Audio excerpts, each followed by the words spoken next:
سب سے زیادہ علم بلا شبہ اللہ رب العزت کی ذات کے پاس ہے، اور اس کے بعد اللہ رب العزت نے ہی اپنے علم میں سے جسے چاہا، جس نبی کو چاہا، جس پیغمبر کو چاہا، ایک حصہ عطا فرمایا۔ اللہ تعالیٰ کے علم کے ساتھ کسی کا کوئی مقابلہ نہیں ہے۔ اللہ تعالیٰ کا علم ذاتی ہے، اس کا اپنا ہے، اور باقی جتنی بھی مخلوق ہے ان کا علم عطائی ہے، وہ اللہ تعالیٰ کی طرف سے عطا کیا گیا علم ہے۔ کسی کو یہ گمنڈ نہیں ہونا چاہیے کہ مجھے بہت زیادہ علم ہے اور میں بہت بڑا عالم ہوں، مجھ سے بڑا عالم کوئی نہیں ہے۔ کسی بھی فیلڈ کا علم ہو، چاہے وہ دنیاوی علم ہو، دینی علم ہو، تو کسی کو یہ دعویٰ کرنا نہیں چاہیے۔ یہ دعویٰ، اس کے اندر تکبر ہوتا ہے، اور حقیقت میں قرآن پاک کا جو ارشاد ہے کہ وَفَوْقَ كُلِّ ذِي عِلْمٍ عَلِيمٍ، ہر علم والے کے اوپر ایک علم والا موجود ہے۔ بخاری شریف کی حدیث ہے، نبی کریم علیہ السلام نے ارشاد فرمایا کہ ایک مرتبہ حضرت موسیٰ علیہ السلام سے کسی نے یہ سوال کیا کہ اس وقت روئے زمین پر سب سے بڑا عالم کون ہے؟ چونکہ ہر پیغمبر اپنے وقت میں دین کا سب سے بڑا عالم ہوتا ہے، اس لیے حضرت موسیٰ علیہ السلام نے بھی یہی جواب ارشاد فرمایا اور کہہ دیا کہ میں اس وقت روئے زمین پر سب سے بڑا عالم ہوں۔ اللہ تعالیٰ کو یہ بات پسند نہیں آئی۔ اس کا جواب یہ ہونا چاہیے تھا کہ اللہ ہی بہتر جانتا ہے بھائی کون سب سے بڑا عالم ہے اس وقت، میرے علم میں تو نہیں ہے۔ عاجزی یہی تھی، لیکن موسیٰ علیہ السلام نے کہا کہ میں سب سے بڑا عالم ہوں۔ پھر اللہ تعالیٰ نے چاہا کہ حضرت موسیٰ علیہ السلام کو علم کے کچھ ایسے گوشوں سے آگاہ کیا جائے جن سے وہ واقف نہیں ہیں، جو ان کی واقفیت اور ان کے علم کے دائرے سے باہر ہیں۔ کچھ ایسے باتیں بتائیں جائیں جو حضرت موسیٰ علیہ السلام کو معلوم نہیں ہیں۔ چنانچہ انہیں حکم دیا گیا کہ وہ حضرت خضر علیہ السلام کے پاس جائیں، اور ان کو پتہ یہ بتایا گیا موسیٰ علیہ السلام کو کہ جہاں دو دریا ملتے ہیں وہاں تک سفر کریں اور اپنے ساتھ ایک مچھلی لے جائیں، اور ایک وقت ایسا آئے گا کہ وہ مچھلی ان سے گم ہو جائے گی راستے میں، بس اسی جگہ خضر علیہ السلام مل جائیں گے۔ چنانچہ حضرت موسیٰ علیہ السلام نے اپنے نوجوان شاگرد حضرت یوشع بن نون علیہ السلام کو اپنے ساتھ لیا اور سفر پر روانہ ہوئے۔ اس سے آگے کا جو واقعہ ہے، یہ حدیث بخاری شریف کی روشنی میں آپ کو بتایا مفہوم اس کا۔ اس سے آگے کے واقعے کو سورہ کہف کے اندر رب تعالیٰ نے ارشاد فرمایا 15واں سپارہ، وَإِذْ قَالَ مُوسَىٰ لِفَتَاهُ،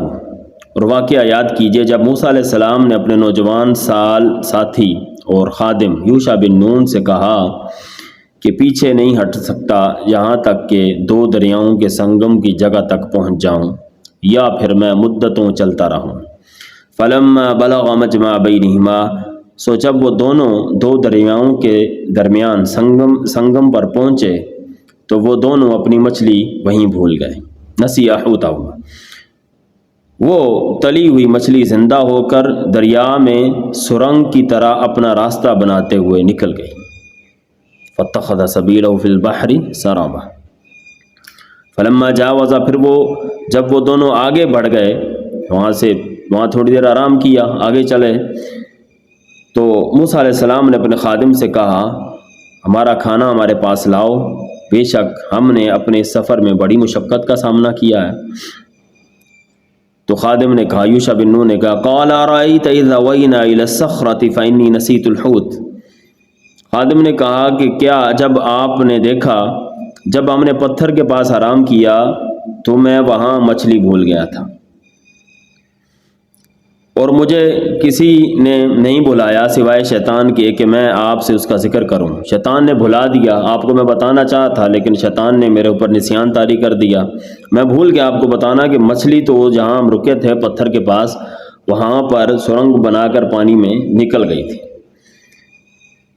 تو اس مچھلی نے تو زندہ ہو کر دریا میں عجیب طریقے سے اپنا راستہ بنا لیا تھا اور غائب ہو گئی تھی۔ وَاتَّخَذَ سَبِيلَهُ فِي الْبَحْرِ عَجَبًا قَالَ ذَلِكَ مَا كُنَّا نَبْغِي، موسیٰ علیہ السلام نے کہا یہی وہ مقام ہے جسے ہم تلاش کر رہے تھے۔ فَارْتَدَّ عَلَىٰ آثَارِهِمَا قَصَصًا، پس وہ دونوں اپنے قدموں کے نشانات پر وہی راستہ تلاش کرتے ہوئے واپس اسی مقام پر پلٹ آئے۔ جب وہاں پہنچے جہاں مچھلی اپنا راستہ بنا کر سمندر میں نکل گئی تھی، دریاؤں میں، فوجد عبدا من عبادنا، تو دونوں وہاں پہنچے تو وہاں ہمارے بندوں میں سے خاص بندہ خضر علیہ السلام، اس کو انہوں نے پا لیا، ملاقات ہو گئی۔ وہ بندہ کون ہے؟ وَآتَيْنَاهُ رَحْمَةً مِّنْ عِنْدِنَا وَعَلَّمْنَاهُ مِن لَّدُنَّا عِلْمًا، جسے ہم نے اپنی بارگاہ سے خصوصی رحمت عطا کی تھی اور ہم نے اسے علم لدنی یعنی اسرار و معارف کا الہامی علم سکھایا تھا حضرت خضر علیہ السلام کو۔ تو اس میں یہ پتہ چلا کہ حضرت موسیٰ علیہ السلام حضرت خضر علیہ السلام کی تلاش میں نکلے تھے۔ حضرت خضر علیہ السلام کی تلاش میں نکلے، اور ایک قول کے مطابق حضرت خضر علیہ السلام نبی نہیں ہیں بلکہ ولی ہیں۔ تو اس سے یہ نقطہ معلوم ہوا کہ ولیوں کی تلاش اللہ تعالیٰ نے نبیوں کی سنت بنا دیا ہے۔ اور دوسرا یہ معلوم ہوا کہ جہاں اللہ تعالیٰ کا نبی یا ولی رہتا ہو اس جگہ پر مردے زندہ ہو جایا کرتے ہیں، جس طرح ان کی مچھلی جو تھی وہ وہاں زندہ ہو گئی اور دریا میں اپنا راستہ بنا کر نکل گئی۔ تیسرا یہ پتہ چلا کہ اپنے علم پر اوپر گھمنڈ نہیں کرنا چاہیے، بلکہ ہر علم والے کے اوپر ایک علم والا اللہ تعالیٰ نے رکھا ہے۔ اسی لیے حضرت خضر علیہ السلام کا علم زیادہ تھا، ان کے پاس علم لدنی تھا، اللہ تعالیٰ کی رحمت اور اسرار و معارف اور رموز کا علم تھا، جو علم حضرت موسیٰ علیہ السلام کے پاس نہیں تھا۔ اس کے بعد جب مل گئے حضرت خضر علیہ السلام تو موسیٰ علیہ السلام نے پھر عرض کی کہ آپ مجھے کچھ علم سکھائیں، میں آپ کے ساتھ رہتا ہوں تو آپ مجھے کچھ، اب آپ کو اللہ تعالیٰ نے جو علم عطا کیا اس میں سے مجھے بھی کچھ بتائیں اور سکھائیں۔ خضر علیہ السلام نے عرض کی إِنَّكَ لَن تَسْتَطِيعَ مَعِيَ صَبْرًا، کہ آپ میرے ساتھ رہ کر ہرگز صبر نہیں کر سکیں گے،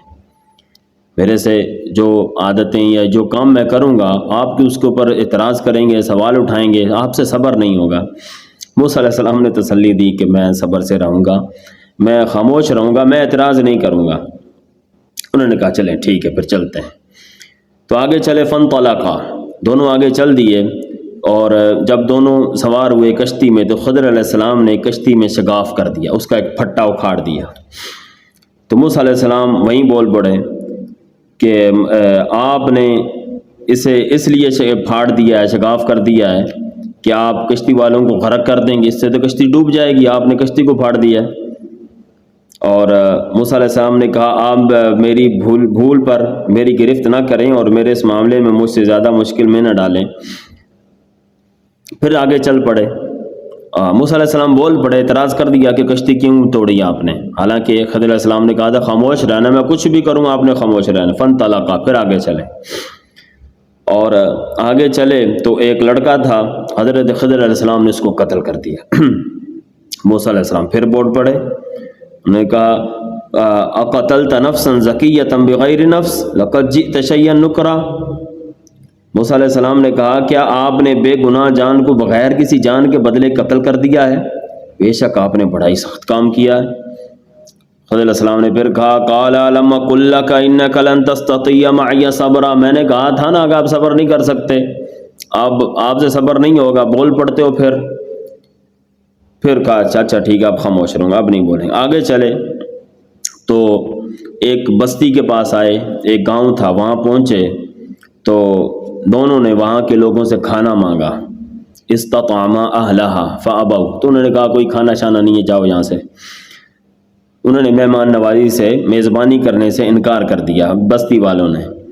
تو انہوں نے وہاں پر حضرت خضر علیہ السلام نے اور موسیٰ علیہ السلام نے ایک دیوار کو دیکھا جو بالکل گرنے والی تھی۔ تو خضر علیہ السلام نے اس کو سیدھا کر دیا، اس کو بنا دیا، اس کی مرمت کر دی۔ تو موسیٰ علیہ السلام پھر بول پڑے کہ اگر آپ چاہتے تو اس تعمیر سے مزدوری لے لیتے، ان سے مزدوری طلب کر لیتے، ایک تو انہوں نے کھانا نہیں دیا، ہماری میزبانی نہیں کی، اور آپ نے پھر ان کے اوپر احسان کیا، ایک دیوار کو سیدھا کر دیا۔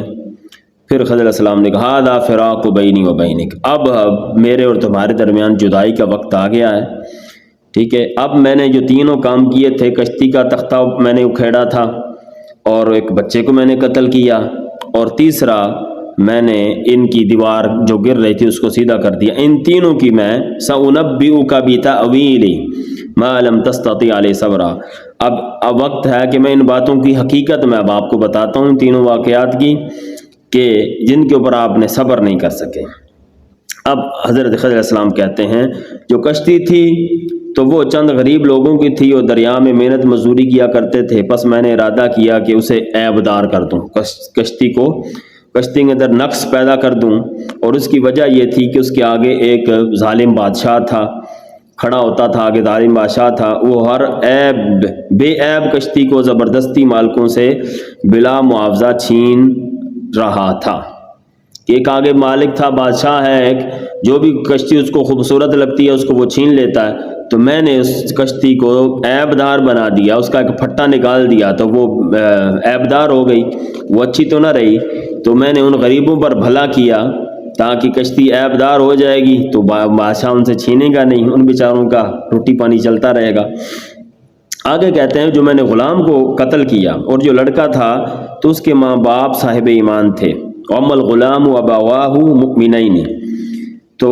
مجھے یہ اندیشہ ہوا کہ اگر وہ زندہ رہا تو وہ اپنے والدین کو کافر بنا دے گا